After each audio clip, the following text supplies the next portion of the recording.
నమస్కారం. లక్షవారం అంటే గుర్తుకు వచ్చేది మొలకెత్తిన శనగలండి. అమ్మమ్మ అల్పాహారం ఏం చేసింది అనుకుంటున్నారా?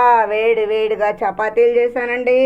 దానిలోకి కర్రీ ఏంటనుకుంటున్నారా? బంగాళదుంప కోడిగుడ్డు ఒక నీరులతో ఫ్రై చేశానండి. దానిలో నిమ్మరసం పిండుకొని తింటే ఆ రుచి చాలా బాగుంటుందండి. పిల్లలకి పాలల్లో బూస్ట్ వేసి కలిపిస్తానండి. వేడి వేడి అన్నమండి. దానిలోకి మునగాకు, బెల్లం, చింతపండు చారు తయారు చేశానండి. దానితో పాటు శనగల్లో మామిడికాయ నీరుళ్ళు వేసి ఇగురు చేశానండి. కాస్త కదిలిన చిట్టి గిన్నె పెరగండి. ఏ అమ్మమ్మ, ఏంటే నువ్వు రోజు లక్షవారం శనగలనే చూపిస్తావా? మెంతులను కూడా చూపించవే అన్నట్టు. చూసారా ఎంత బాగా వచ్చాయో? 5 డేస్కి ఆ మెంతులు చూసారా? చిప్స్ అండి. కోవా లడ్డూలేనా ఈరోజు? కోవా అండి బాబాకి. బాదం పప్పులు, గుమ్మడి గింజలు. ఉంటాను. Bye bye.